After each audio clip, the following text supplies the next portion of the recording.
As you can see, we're joined by the presidential candidate of African Action Congress in the 2023 election, Mr. Amoyele Sowore, is live with us in our Abuja studio. You're welcome to the Morning Brief, Mr. Sowore. Thank you for bringing me. You had put up a tweet, I was just going through your tweets, just 19 hours ago. You said that Tinubu is poised to inadvertently hasten the revolution, moving seamlessly from one era to another. Mr. Sowore, this latest one, the declaration of a state of emergency, the suspension of the governor and the state assembly, it's been described by some as lesser evil of what may have happened if the impeachment proceedings had gone through. But some have said, let's even go back to the beginning.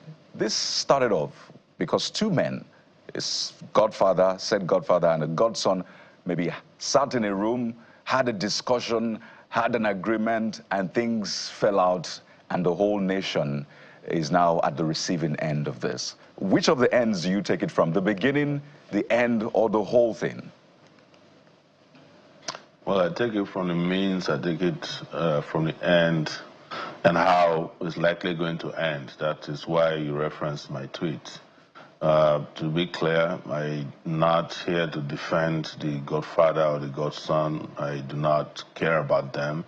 I actually had stated when the crisis started that I hope they destroy themselves, because these guys are mostly enablers of evil in the land, you know. But it is important to state here that we are seeing impunity rear its head in the most ugliest fashion. When a president of a country can sacrifice a whole state, one of Nigeria's richest and most prominent states, on the altar of political convenience for a godfather that's his friend, and you can understand why they are doing that. It is because the godfather, I'm talking about Sowore, FCT minister, helped the current regime, the current president, to do some election abracadabra in Rivers State that helped him to become the president of Nigeria. And they're already looking beyond today. They're looking at how to handle the next election cycle. That is where all this is coming from. And then you see that every process that led to this was aimed at consolidating power for the godfather. And what I find despicable and unacceptable is that you can wake up and predict that certain people will do some crazy stuff in this country, and it will come to pass, you know, that they will just say, look, you know, we don't care about you, we don't care about your institutions, we don't care about democracy. We will just remove a guy who refused to play ball with us by surrendering the state treasury, I would imagine. And they'll do that. And then we wake up the next day and they expect us to move on. That is why I put up that tweet, that there's just so much anger in the land. And for some reason, I'm happy that they are pouring gasoline on the situation so that maybe Nigerians can wake up and do the needful. Mr. Sowore, why would you be happy that, in quotes, they're pouring gasoline? Do you thrive or enjoy mayhem in that sense? Your mien is calm this morning. So why are you enjoying the gasoline being poured? I imagine that you'll be calling for peace. Well, there cannot be peace without justice. I'm not calling for mayhem. They are the ones who have introduced mayhem into the polity. I'm not the one who woke up yesterday and decided that a governor, you know, whether democratically elected or selected, he's the governor of the state, should be removed. And a sole administrator is put in place immediately. And they can't even wait for the National Assembly, which I consider to be, you know, pardon my word, useless, to take a position on the matter. And they went straight to what they wanted, that is to release the allocation of the state to a person who is illegitimate, who has not been voted for by people of Rivers State. And that's the first pronouncement they made. And now we can release the money to you. Initially, the Supreme Court said, you know, we are stopping allocation until you resolve certain democratic principles. But now we move from those democratic principles, total lack of democracy. And we're going to, and you know, whoever is thinking that National Assembly is going to come back and say, well, we disagree with this, I have a bridge to sell to you. Nothing is going to happen. The National Assembly is not even as, you know, has no say in this. They're just waiting for them to wrap up. I think they're waiting for the numbers. Even if they don't get up to the numbers they want, they will give you some justification, and this is fait accompli for Nigerian people. But to come back to your question about why I'm happy because maybe this is going to force Nigerians across the country to wake up. You know, I think they have been too complacent, they've been too quiet, they've been too docile. Maybe it's as a result of cowardice. And more people are saying that there's need for everybody to join hands together and liberate this country, because we can't just keep believing that this country will make progress when, as a matter of fact, those who are expected to bring progress are completely anti-progress. They are moving in the opposite direction of what ought to be their role in our society. So that's why I'm happy that, you know, maybe this will force Nigerians to complete the 30 days challenge and move on to where they should be. There should be complete revolt. And that is not me saying that I love anarchy. I'm saying that I love justice. And justice cannot be a piece of the graveyard in Nigeria. Mr. Sowore, so the argument of the Attorney General yesterday, which I would like you to speak to, because sometimes, depending on who you're listening to, people pull up strawman argument, which is that fallacy of strawman argument to put their position out and logically try to win their own, maybe their own audience, or have a premise to defend what they've done in terms of their decision. So the dramatic personnel here is saying is the governor and the members of the House of Assembly who have refused to come together to sort themselves out. So their argument is to the effect that when the dramatic personnel are those that should bring peace and stability and even call for a state of emergency are the ones at the forefront of the crisis. What should they do? We can argue about law, but that is their logic. What do you say to that? Well, I think Nigeria has had a crisis of attorney generals enabling impunity and illegality. You know, one of the biggest crises I ever faced this country was the annulment of the June 12 election. It came from an advice, or series of advice, given by Attorney General. Each time there is some kind of crisis bedeviling this country, some kind of impunity, draconian laws, and some kind of dictatorship that stands in the way of logic, the person that you see quickly is the Attorney General of the Federation. Maybe we should start looking at that very evil office. And it doesn't matter who the person is, the moment they become the Attorney General, they could be sensible, logical, they could be brilliant, but some kind of toga of impunity is what they wear, and they rub it on the face of the Nigerian people. How can the Attorney General come out and say this is right when we all know that this is a terrible, terrible mistake made by the president or whomever decided on this? Because I don't think would Nigeria know who is the president of their country. It depends on what they want. As of now, it looks like the person who's president is the FCT minister. So maybe there's a rotational presidency depending on interest. But the Attorney General was wrong. I'm sure he knew he was wrong, but do they care? Well, who cares? They don't care about you. They will do it, get away with it, and they know you will move on. And they too have moved on as we speak. So I'm just hoping that Nigerians will not let this slide and several other infractions and infringement on their fundamental rights. Mr. Sowore, I hope that... They will not let things just slide this time around. Okay, but, I hope that when you say you knowing who they are, Nigerians, just a moment, probably have moved on already. Just a moment. I hope when you say you will not let Nigeria should not let this slide, you are not calling for anarchy, because whatever we do, we have to do it within the confines of the law. I don't know why you're gaslighting me with anarchy. What just happened is anarchy in Rivers State. Somebody just imposed his friend on a state that have elected officials. They've sent soldiers down there, they've driven out the governor. That's anarchy. So why are you gaslighting me with anarchy? If there's anarchy, Mr. Sowore, it is the one that the federal government imposed on Rivers State.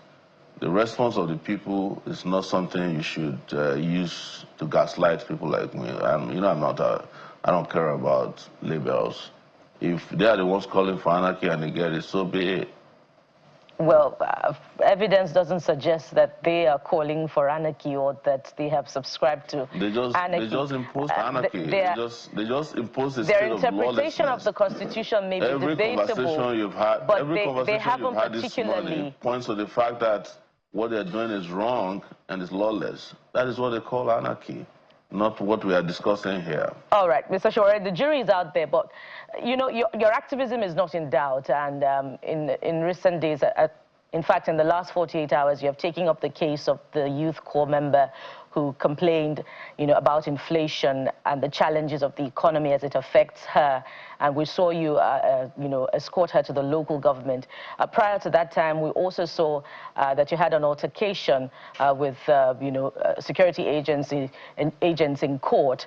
You talked about it on the media about, how your passports have been seized. And with reference to your recent tweet that my colleague made reference to earlier on, I'm just wondering if your comments eliciting the inevitability of what you consider a revolt, aren't you worried about another run-in with authorities reminiscent of the immediate past administration of President Muhammadu Buhari, where you were charged for treason, and the subsequent events that elicited global attention? Are you ready for another round of court trips and the attendant consequences that come with it? No, I'm not. There's nothing I've not been charged with in this country. I've been charged with offenses as small as breach of peace, and I've been charged with treason, which carries death penalties. So you can't scare me with that. That's not the issue. The issue here is about the liberation of Nigerian people. It's about the future of this country. There are persons who are in government today who themselves barely escaped being charged with treason. I think Bola Ahmed Tinubu was once charged with treason, or an attempt was made to him to be charged for treason. So he's president today. So, and I have a lot of charges against me. Some of them I don't even know. They're probably drafting some as we speak, but that should not deter us from doing what we are here to do, which is fixing our own country and liberating our people. So treason, no, they have my passport seized. They have judges that are assigned to my case especially to ensure that I don't get justice in this country whenever I go into the courtroom. But I go into the courtroom regardless, and ensure that I do what needs to be done. My goal is not to be distracted by these charges or threat of charges. Our goal is to have a country that we can call our own, and that's more important than all the charges put together. They will be defeated even in court again. So I spent 5 years with Buhari. Where's Buhari today? So maximum I'll spend as long as these ones are there. But I don't even think that it will last long if they continue on this trajectory. It is very obvious that something will have to give at some point, very soon. Well, I think we all recognize that there is a challenge that needs to be fixed, and not just Rivers State, nationally as well. Well, I hope we all recognize it, but at least on this side of the conversation, in this room where you are, we recognize that there are challenges, and we're speaking to these challenges. And I've seen time and again on and off social media, people trying to figure you out. They see your activism, they see your passion for the country, they see your Revolution Now movement, and they always wonder, is this guy true? Or is it too good to be true? Or is it placebo?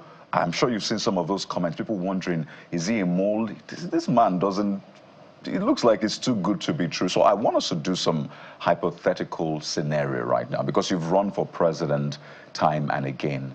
If you are in that seat, let's imagine for a moment, and you were confronted with the challenges. First, let's talk about the Rivers scenario. Now, the president had intervened, the courts had intervened as well. If you were to be president now, what decision would you have made that would have been different? Let's just hypothetically paint that scenario, Mr. Sowore.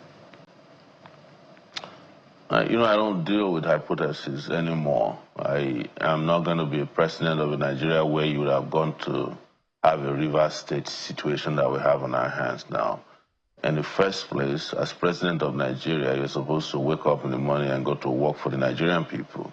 But when you go to work for special interests, you will have more than the Rivers State issue. And to address your issue about whether I'm good to be true or not, I hate to say this on TV all the time, that if you have something contrary to what I am, who I am, I don't think it's such a difficult thing for you guys in the media to throw it out there, because I have been around for 33 solid years. Nigeria itself has been around for maybe 65 years. I've taken up half of that in my lifetime, fighting for what is just, what is right, and ensuring that people get a fair share of what belongs to them, both from, you know, the Niger Delta region where this crisis is taking place to people in Zamfara, Kano. But it's important that I do not engage in hypothesis with you. It is not necessary for me to keep defending my integrity on TV when, as a matter of fact, you all promote people without integrity every day. You support them, you hide them, you shield them. And that's why this country is in a mess. And you ask the good people of Nigeria to come and defend why they are good. And you ask the bad people not to show up, or to show up with lies and deception every day. And that's why the country is in a mess. But I'm here very clear-headed, you know, with a very clean position on how this country should be fixed. And I do not think that a president who legitimately runs a country should be running the country down and chasing the people off the cliff. And that is what subsequent regimes, successive regimes have done in Nigeria. And to let you know that I'm not just a spring chicken here, I have gone through almost 10 presidents now in my lifetime, starting from Babangida, who all of you were promoting for launching a criminal book a few days ago, to the man there now, who all of us, you know, reportedly fought for democracy together. But it's very clear who was fighting for democracy then and who wasn't fighting for democracy now. So, but hey, before I came on board, you know, I've had forebears who were treated the same way. Gani was hounded. Gani Fahmy was hounded in this country. They said he's a liar, he's not who he claimed he is. He was troublesome, he was, you know, self-promoting fella, was given the same treatment. Everybody who has done good in this country has been paid back with evil. But I'm not here looking for validation. I'm looking for a country in which I deserve to live in freedom, and not for my passport to be seized, for my your point's taken indeed, but I'd like to think that integrity, because I said we should do right. Right. I like to think that you're not at least parrying my question. And by the way, we are journalists. We report what happens, whether good, bad, I'm a journalist too. Just pardon me, Mr. Sowore. I'm trying to put my question in. I might be less journalist than you are, but I know nuances when I hear them. So the point here is, we report what happens. You also reported the same event. So whether it's good, it's bad, Our job is to report it and get people's views. And that's why we're having this conversation with you. And my question is quite simple. You've run for president, and I imagine you've done a lot of scenario planning. I imagine that you know the law. And I imagine you see things happen in this country, and you maybe have alternative solutions to them, better than what you think this government is doing. So my question is, what should have been done differently? And I think this presents Nigerian people, the government as well, if we say we want to fix Nigeria, with data. Oh, you're not doing it right. This is the way you could have done it. And that's what my question is, as simple as that. What should have been done differently? What we should have done differently, and I hope you listen to me and Nigerians are listening, is not to vote for terrible people or allow terrible people to become president in our country, because the consequences are upon you every minute. That is also a simple answer. And the alternative is there. I'm an alternative. I have presented an alternative manifesto, an alternative scenario.